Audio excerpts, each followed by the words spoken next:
வணக்கம் நண்பர்களே, விஜயபிரயாக் பேசுகிறேன். இந்த அதிகாலை நேரத்தில் உங்களை எல்லாம் சந்திப்பதில் பெரும் மகிழ்ச்சி. இந்த நாளை கொடுத்த பிரபஞ்சத்திற்கு நன்றி. முதல்ல நன்றியுணர்வு தியானம். ஞாயிற்றுக்கிழமை ஸ்ட்ராட்டஜிக் சண்டேன்னு சொல்லுவேன். நம்ம 10 விஷயங்கள் இருக்குது தங்க நேரத்தில். நம்ம ஆரம்பிக்கிற மூச்சு பயிற்சியிலேருந்து ஒவ்வொன்றா செஞ்சுக்கிட்டு வரும்போது நம்ம கடைசி ஒரு 4 இருக்குது இலக்குகளுக்கு அப்புறம். ரெவ்யூ, மானிட்டர்,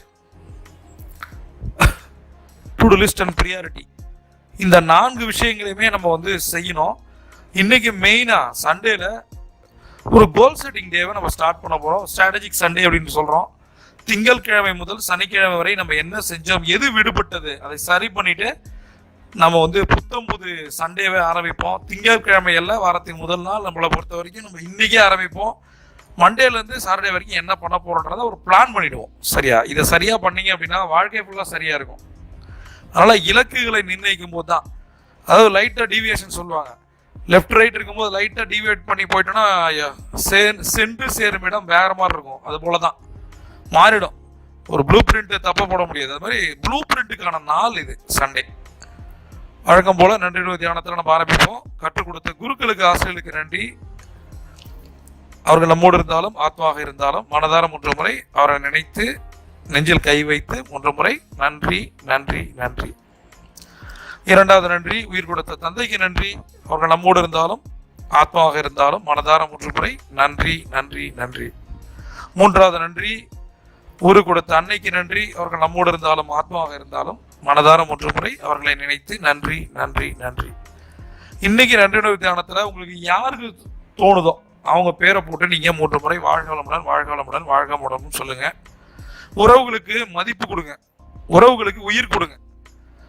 அதுவும் 60 வயதுக்கு மேலே அப்பா அம்மாவுக்கு எப்பயும் மரியாதை கொடுக்கணும். அவங்களுக்கான நேரத்தை கொடுக்கணும். அவங்க பேசுறதை கேட்கணும். தாத்தா பாட்டி இருந்தால் சொல்லவே வேணாம். அவங்க எப்போ வேணா அவங்களோட அன்பு கிடைச்சிட்டு இருக்கு, எப்போ வேணா அது நிற்கலாம். அதனால அவங்களுக்கு முக்கியத்துவத்தை கொடுங்க. உங்கள் குழந்தை மீது நீங்கள் காட்டும் அன்பை உங்களுடைய அப்பா அம்மா மீதும் உங்கள் தாத்தா பாட்டி மீதும் காட்டுங்க. அதே மாதிரி சண்டே எனக்கு ஒரு பர்சனலாக உங்கள்கிட்ட ஒரு ரெக்வஸ்ட் இருக்கு. என்னன்னா, ஒருத்தருக்காவது ஒரு சாப்பாடு வாங்கி கொடுங்க. இந்த சண்டே நீங்கள் சாப்பிடும்போது சண்டே மத்தியானம் எப்படி இருக்கும், ஏதாவது ஒன்று நல்லதாக சாப்பிடணும்னு நினைப்போம்ல. இந்த வாரத்தில் எத்தனை பேர் சாப்பாடு இல்லாமல் இருக்காங்க.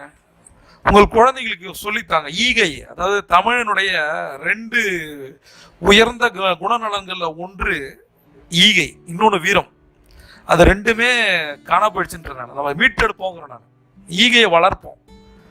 வீரத்துலையும் யாருக்கும் அடி பண்ணிக்க மாட்டோம். அந்த மாதிரி ஒரு என்ன சொல்றது, நம்ம செஞ்சு காட்டிட்டோம். நம்ம மாதிரி கொடையாளி உலகத்தில் யாரும் இல்லை. அட்லீஸ்ட் ஒருத்தருக்கோ 2 பேருக்கோ 10 பேருக்கோ அதை நம்ம சாப்பாடு கொடுக்கறது நல்லது. கொஞ்சம் காசு இருந்ததுன்னா கல்விதானம் செய்யலாம். மனசுக்கு நம்ம நல்லா இருக்கணும், உடம்பு நல்லா இருக்கணும்னா மௌன விரதம் இருக்கும். அன்னதானம் செய்யறது ரொம்ப ரொம்ப நல்லது. உங்கள் குழந்தைகள் பிறந்த நாள், உங்களுடைய பிறந்த நாள், உங்கள் மனைவி பிறந்த நாள், உங்கள் அப்பா அம்மா பிறந்த நாள், உங்களோட வெட்டிங் டே, எந்தெந்த நல்ல காரியங்கள் வருதோ கண்டிப்பாக நீங்கள் அன்னதானம் பண்ணுங்க. அவ்வளோ புண்ணியம். நிறைய பேர் கடனோட இருக்கலாம், நான் எப்படி காசு இல்லையே அப்படி நினைக்காதீங்க. கடன் இருந்தாலும் கூட எவ்வளோ கஷ்டப்படுறோம். சண்டே மத்தியானம் சாப்பிடும்போது நான் ஒன்று கேட்குறேன், என்னோட வேண்டுகோள்னு வச்சிங்க, இலையிலையோ தட்டுலையோ சாப்பாடு போட்டு உட்காரும் போது ஒருத்தருக்கு சாப்பாடு போட்டு சாப்பிட்டு பாருங்க.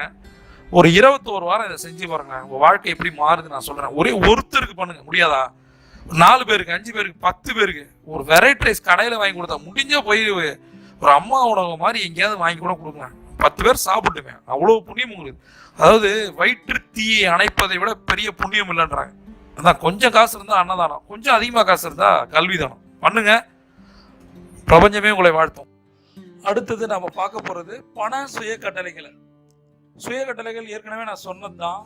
நம்முடைய மனதை திடப்படுத்த, வலுப்படுத்த நம்ம சொல்ற தொடர் சொற்கள் அல்லது வாக்கியங்கள் தான் நம்ம சுய கட்டளைன்னு சொல்றோம். நமக்கு நாமே இட்டுக்கொள்ளும் கட்டளைகளை சுய கட்டளைகள் நம்ம சொல்றோம்.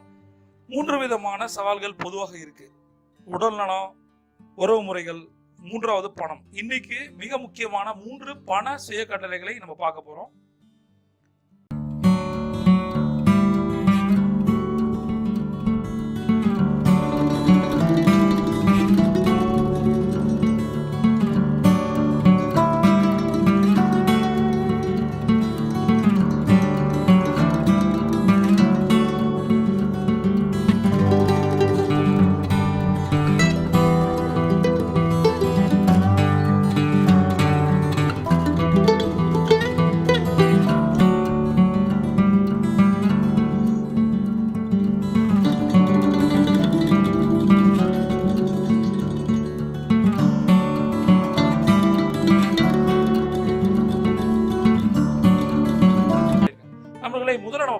உணர்வு தியானம் தங்க நேர டைரியில இருக்கு. சரியா? தங்க நேர டைரியில சொல்லப்பட்டிருக்கு. இந்த 10 தங்க நேரத்தையும் ஒருத்தவங்க பண்ணாங்க அப்படின்னா உங்கள் வாழ்க்கை மாறும். இதை நான் சுபிட்ச நேரம் சொல்றேன்.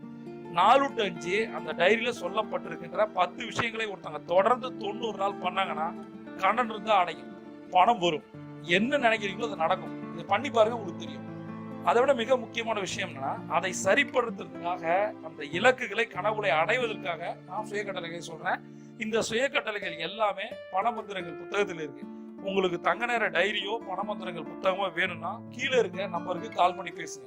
நண்பர்களே, ஒரே ஒரு விஷயம் தான் சொல்றேன். பண சுய கட்டளைகள் சொல்றதாலேயோ, நன்றி உணர்வு தியானம் சொல்றதாலேயோ, சுய பேச்சு பண்றதாலேயோ ஒருத்தருக்கு பணம் வராது. லா ஆஃப் அட்ராக்ஷனோட ரூல்ஸ் இது. லா ஆஃப் அட்ராக்ஷனை விட லா ஆஃப் ஆக்ஷன் ரொம்ப ரொம்ப முக்கியம்.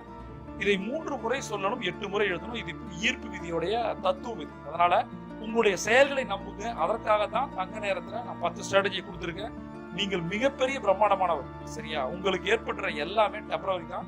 பிரபஞ்சம் கொண்டு இதில் காத்திருக்கேன். நீங்க ஒரு சாம்பியன்.